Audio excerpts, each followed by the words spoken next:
Nous allons voir dans cette vidéo aujourd'hui 5 phrases ou 5 pensées qui, si jamais elles interviennent dans le couple, signifient qu'il y a un gros problème. C'est ce qu'ils appellent un red flag en Amérique, un drapeau rouge. Si tu penses ceci ou si tu entends ceci, dans ce cas-là, il y a un très gros problème dans le couple. Pour remettre la vidéo dans son contexte, premièrement, cette vidéo fait suite à une vidéo similaire sur les hommes. Si un homme dit ceci, dans ce cas-là, il faut le quitter. J'ai de la facilité à critiquer les hommes parce que j'en suis un. J'ai un peu plus de mal à critiquer les femmes. Je vais essayer d'être impartial néanmoins là-dedans. Deuxième chose, c'est qu'il faut remettre cette vidéo aussi dans son contexte qui est que je ne souhaite pas que les gens se séparent, je souhaite que les gens communiquent ensemble. Donc cette vidéo n'a pas pour but de faire que vous vous sépariez, que vous divorciez. Je veux juste ouvrir votre conscience sur le fait que parfois, il se passe des situations qu'on pourrait estimer normales et qui ne le sont pas en réalité. Donc, on va aussi voir des choses qui sont assez clichés sur les hommes et sur les femmes, mais vous allez réaliser que malheureusement, certains clichés ont encore la peau dure et peuvent venir pourrir ou mettre une mauvaise ambiance dans le couple, parce que d'autres pourraient s'en servir. Si c'est un peu flou, je vous propose qu'on démarre tout de suite pour voir de quoi on parle aujourd'hui. Avant de démarrer, si vous le souhaitez, abonnez-vous à la chaîne, et il y a aussi un lien pour m'appeler, c'est juste en dessous pour prendre rendez-vous, et c'est moi qui décroche. Première phrase que tu as soit entendue, soit que tu as pensée, c'est « Je ne dois pas la contrarier ». Je ne dois pas la contrarier, je ne dois pas la contrarier, je ne dois pas la contrarier. Beaucoup d'hommes te diront dans ton couple, ferme-la, ne dis rien, ne contredis jamais une femme et tout se passera bien. Et là, tu arrives dans quelque chose qui est étonnant. Parce que finalement, on n'est pas dans un couple équilibré. Si l'un des deux ne doit jamais contrarier l'autre. Qu'on se mette d'accord, contrarier quelqu'un, c'est jamais une bonne chose, sauf que quand tu es toujours en train de prendre sur toi pour pas contrarier l'autre, et que l'autre ne fait pas le même effort, dans ce cas-là, il y a un problème. On est quasiment sur une vision inverse d'il y a 100 ans. Il y a 100 ans de ça, les hommes étaient surpuissants, les femmes devaient se laisser faire globalement, n'avaient pas le droit de vote, il y avait beaucoup de violence physique, psychologique, etc. Et 100 ans après, on a cherché à trouver l'équilibre et malheureusement, on ne l'a pas trouvé. On peut arriver parfois dans des situations qui sont malheureusement juste inverses. Pas partout, mais dans certains couples. Si jamais tu as l'impression en permanence de ne pas devoir contrarier l'autre et de tout accepter malgré toi, c'est le signe qu'il y a un problème. Quand on accepte tout pour éviter un drame, c'est signe que la relation n'est pas équilibrée. Ça signifie que toi, tu as du respect pour ce qu'elle pense, mais que l'inverse n'est pas vrai. Toi, tu respectes ses envies, mais l'inverse n'est pas vrai non plus. Et il y a une phrase qui est extrêmement importante à retenir, c'est « Quand le respect est perdu, alors l'amour est perdu également. » Et vous n'êtes peut-être plus un couple aujourd'hui. C'est peut-être juste un espèce d'arrangement moral ou financier ou physique où vous êtes au même endroit, où l'un des deux dicte sa volonté et l'autre doit juste accepter en permanence. Moyennement finance, moyennement relation intime, etc. Quel que soit le deal, mais on arrive plus sur un deal, un espèce de marché qui est passé entre deux personnes, qu'à un vrai couple qui se respecte. Il est important de trouver un équilibre dans chaque relation, dans chaque couple sur Terre. Et c'est... Si je veux mettre une nuance à mon conseil, trouver un équilibre est quelque chose de compliqué.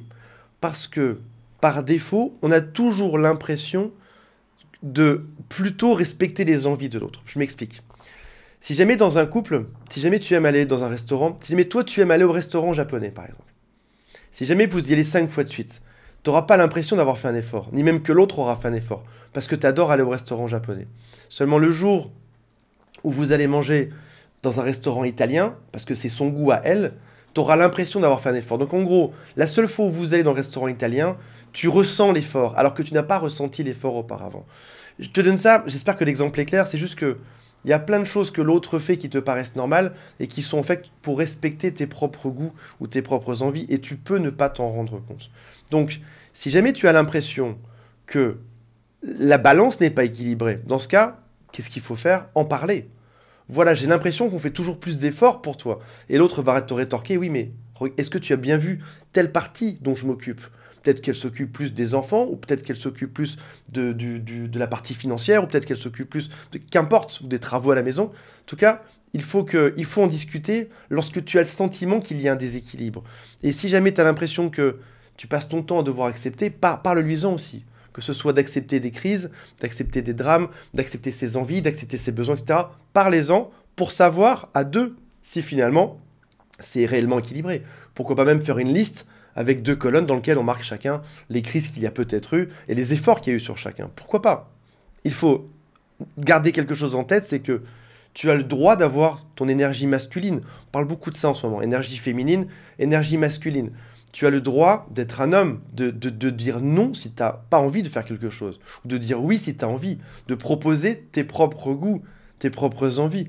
De même qu'elle a le droit de cultiver et d'avoir son énergie féminine, qui doivent cohabiter ensemble. Deuxième phrase que j'entends très souvent en coaching, c'est « Je suis un homme fort, je peux tout endurer ». Et voilà comment ça se passe généralement.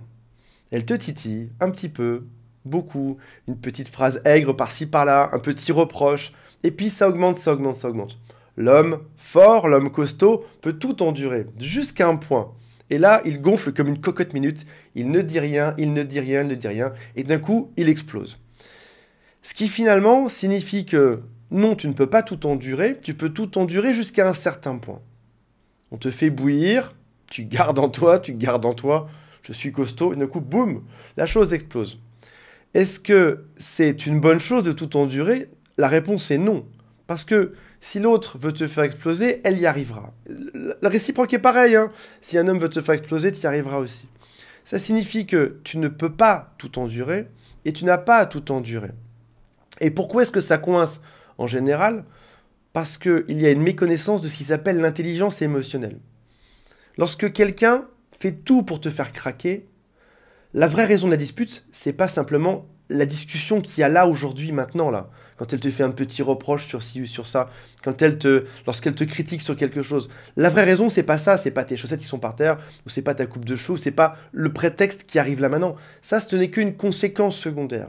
Mais il y a une cause primaire avant ceci. La colère est une conséquence, la cause primaire, c'est autre chose. Et il est important de se demander ce que c'est. Pourquoi est-ce que l'autre est triste, fatigué, énervé le matin ou aigre? Pourquoi est-ce qu'elle me dit ça?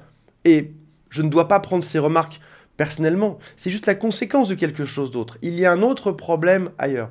L'autre problème peut être multiple. Ça peut être par exemple, tu ne la considères pas assez.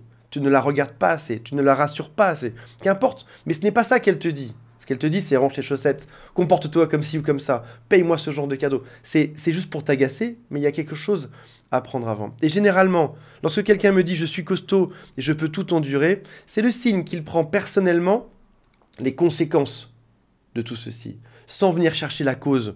C'est un peu comme si tu étais en voiture et qu'il y avait un voyant rouge qui s'allumait et que tu pensais que c'était ça le problème. Non, le voyant rouge, c'est pas le problème. Quand ça marque un petit moteur en orange ou en rouge, le problème, c'est le moteur là-bas. C'est ça qu'il faut chercher. Lorsque ta compagne te fait des cris sur des choses, il ne faut pas regarder le voyant. Ça, c'est juste le voyant qui s'allume. Il ne faut même pas le prendre personnellement. Il faut que tu prennes le temps d'aller chercher avec l'autre. Si jamais ta femme est en colère, elle te titille, c'est l'occasion d'aller en parler à froid, de prendre un peu de temps, d'attendre que ça retombe, d'éteindre le moteur, d'attendre que le voyant s'éteigne, d'emmener chez le garagiste, et là, de parler ensemble. J'ai l'impression qu'en ce moment, tu es plutôt énervé. Peut-être qu'elle aura envie de parler. Peut-être qu'elle n'aura pas envie de parler. Peut-être que ce sera le bon moment. Peut-être pas.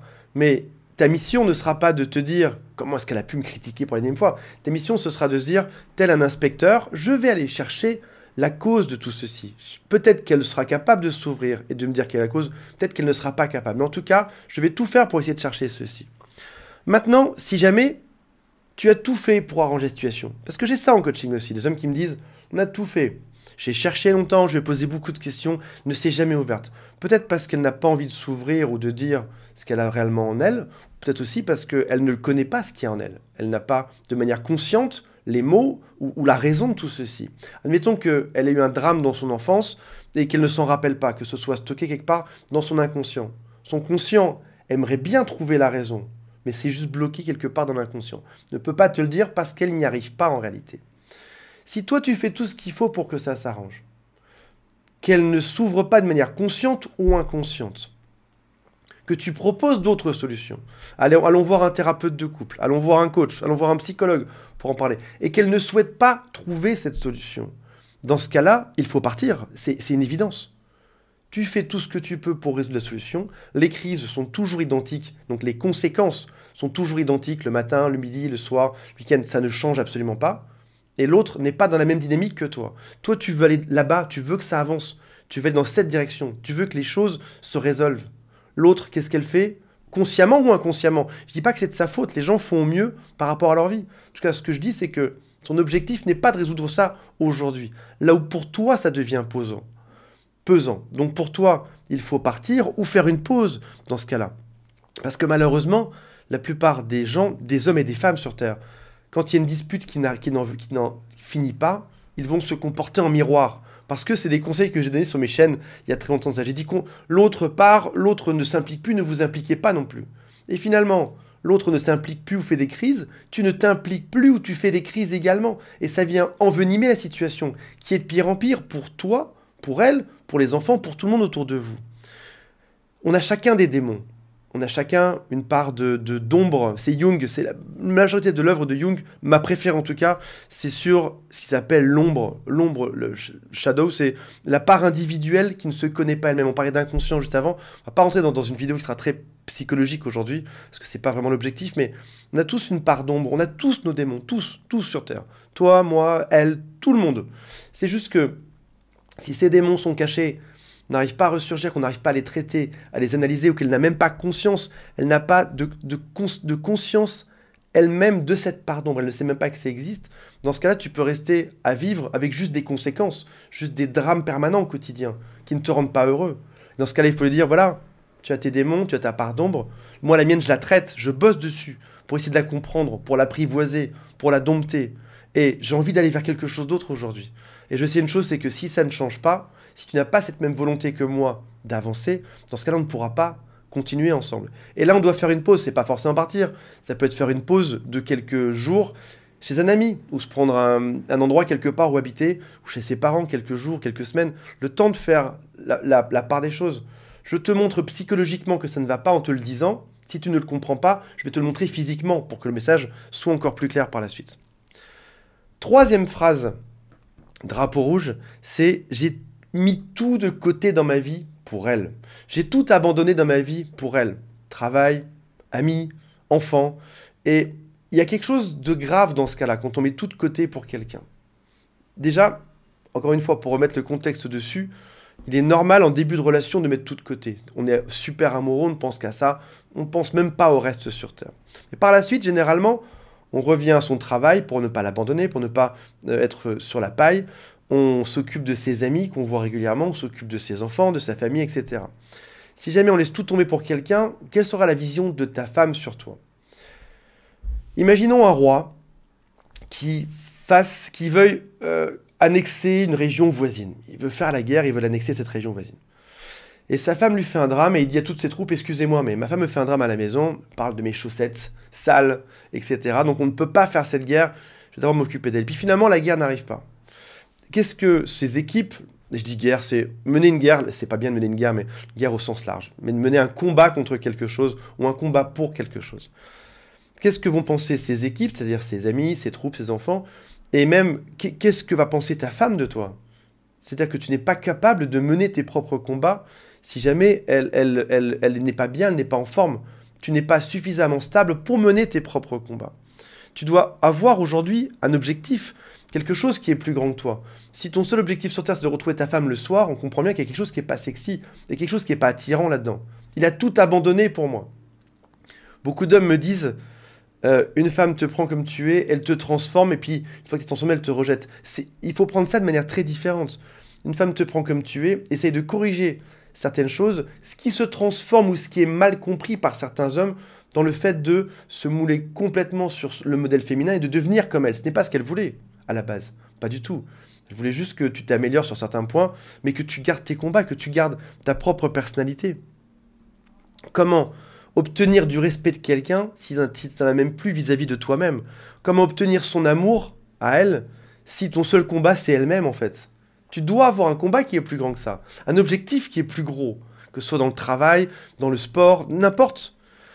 J'ai des gens qui m'ont dit au téléphone des phrases qui m'ont fait froid dans le dos, qui m'ont dit « j'ai plus de boulot, j'ai tout perdu, mais je dois la récupérer aujourd'hui. Je dois la récupérer. Et pourquoi j'ai plus de boulot? À cause d'elle, ou à cause de lui, ou à cause de notre relation. Il a perdu, à force de disputes, son patron s'est fâché, l'a mis à la porte, il se retrouve sans argent, et même sans argent, à continuer le combat pour la récupérer. C'est-à-dire que, à cause de l'ensemble de ces deux personnes a créé quelque chose de toxique, qui a fait qu'il s'est perdu dedans. Je dis pas que c'est la faute de l'un ou de l'autre, qui fait que l'homme s'est perdu là-dedans, ce qui fait qu'il en a perdu son couple et son travail. Mais qu'est-ce qu'il cherche à la fin? C'est pas retrouver un job, c'est à retrouver elle.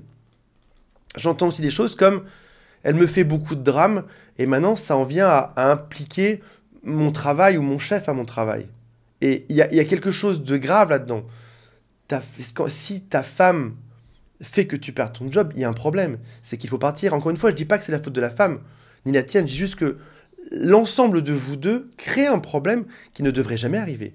Tu ne devrais jamais de la vie impliquer ton travail à cause de ta relation amoureuse ou avoir un problème dans ton travail. Jamais, jamais, jamais. Si ta femme t'aime, elle devrait savoir que c'est important pour toi et favoriser ceci. Faire que ça se passe bien pour ton travail. Ne pas te faire une crise juste avant que tu ailles ton travail, par exemple. J'ai aussi entendu des phrases comme « Elle me trompe, mais elle est belle ». On en reparlera un peu après. Ce qui, finalement, revient à ça, c'est « J'ai tout mis de côté pour elle ». C'est compliqué. J'ai même mis mes valeurs de côté pour elle. Parce qu'elle est belle. Parce que c'est une Miss de sa région. Parce qu'elle est magnifique. Parce qu'elle est blonde. Parce qu'elle est brune. J'ai tout arrêté. J'ai tout accepté. Je me suis même assis sur mes propres valeurs pour elle. Comment ça pourrait fonctionner par la suite? S'il n'y a pas de respect, il n'y a pas d'amour. On parle encore une fois d'énergie masculine. Tu as le droit de montrer que tu es un homme. Tu as le droit d'avoir tes envies, tes besoins. Et un homme, c'est pas forcément dans le sens négatif, comme on peut le dire dans beaucoup de choses aujourd'hui, c'est montrer que tu as une belle énergie d'homme, une force, une capacité aussi à entendre l'autre, à être sensible, à être rassurant. J'aimerais juste faire une toute petite parenthèse sur ce point-là. Tout mettre de côté pour l'autre n'est pas une bonne chose. Maintenant, je sais aussi que moi, ça m'est arrivé de volontairement trop travailler pour ne plus rentrer dans la relation le soir. Donc j'ai tout mis de côté, mais l'inverse n'est pas bon non plus. C'est-à-dire trop travailler pour ne plus voir l'autre. Ou alors faire des heures supplémentaires le soir pour ne pas rentrer dans le travail. Encore une fois, on parle de juste équilibre. Perdre ton travail pour l'autre n'est pas bon, versus se dédier 100% à son travail n'est pas bon non plus. C'est à toi de trouver le juste milieu là-dedans et de mettre le travail à sa juste place. Je travaille de telle heure à telle heure. Quand je suis avec ma femme ou avec ma famille, je m'occupe de ma femme ou de ma famille. Quatrième phrase inquiétante. Je dois me battre pour ne pas qu'elle aille voir ailleurs. Que j'entends aussi très souvent en coaching. Je parle d'une situation qui est bien particulière. C'est quand tu te sens en compétition permanente avec d'autres hommes. En permanence, tu as l'impression que sa façon de se comporter avec les autres hommes ressemble plus à une séduction inappropriée. Elle se comporte de manière inappropriée avec beaucoup d'hommes. Et c'est un sujet que vous avez déjà abordé ensemble. Malgré ça, ça continue. Tu te bats et c'est un problème qui est récurrent. Elle séduit de manière inappropriée les autres.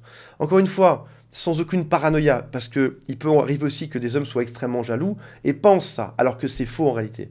Mais là, c'est de manière honnête. Tu penses qu'elle se comporte de manière inappropriée. Elle te le dit aussi que parfois, c'est déjà arrivé qu'on lui dise. Tes amis te le disent aussi, tout le monde te le dit. Dans ce cas-là, c'est que oui, il y a un problème. Et généralement, quand on m'appelle pour ce genre de problème, les gens me disent « je vais me battre pour être meilleur que tous ces hommes pour qu'elles reviennent vers moi à la fin ». Ce qui est un mauvais combat. Le bon combat, c'est de se battre pour soi. Tu veux aller voir ailleurs, mais vas-y. Fais-toi plaisir, ma chérie. Fais-toi plaisir, va voir ailleurs. Je ne me battrai pas contre 100 personnes, 100 hommes différents pour que tu reviennes. Et le vrai combat, c'est d'arriver à se battre pour soi-même. Parfois, ça peut arriver que ta femme aille séduire quelqu'un d'autre. Et dans ce cas-là, il faut analyser ce que ça signifie dans ton couple. On a fait 10 ans qu'on est ensemble, en ce moment, elle drague un autre homme, ou elle est séduite par un autre homme. Qu'est-ce que ça signifie? Ce qui est très différent depuis le début de la relation, elle est très séductrice et ça a causé beaucoup de problèmes. 5e point. Ça se passe mal entre nous, mais au lit, c'est génial, que j'entends extrêmement souvent en coaching également. C'est une excuse sociale qui signifie juste quelque chose de totalement différent. Ça signifie, je n'arrive pas à en sortir de cette relation. J'ai un lien complexe d'attachement à cette personne. J'aimerais en partir, mais j'essaie de trouver les points positifs là-dedans. Typiquement, au lit, ça se passe très bien. Ce qui, en plus, si jamais on regardait de manière concrète et factuelle ce qui se passait au lit, on verrait que ce ne serait pas aussi bien. Mais tous les drames de la relation, des heures avant, des jours avant, vont faire que ce moment où ça se passe bien va se passer extrêmement bien. Il y a d'autres phrases comme « c'est compliqué avec elle, mais elle est tellement belle » ou « j'ai tellement eu de chance d'être avec elle ». On est sur des qualités qui sont superficielles. Oui, de manière superficielle, l'autre est belle, l'autre est séduisante, l'autre est sexy, mais ça se passe mal. Comment rester avec quelqu'un juste sur ce type de choses ou de qualités? Tu as besoin d'avoir une personne qui soit bien sûr belle, mais qui soit aussi saine. Il y a une belle phrase que je retiens souvent, c'est il y a une différence entre ce qui t'excite et ce qui est bon pour toi. Il y a plein de choses qui sont excitantes. Faire la fiesta toute la nuit, boire de l'alcool jusqu'à plus soif toute une nuit, ça c'est super excitant. Mais est-ce que c'est bon pour toi? La réponse est non.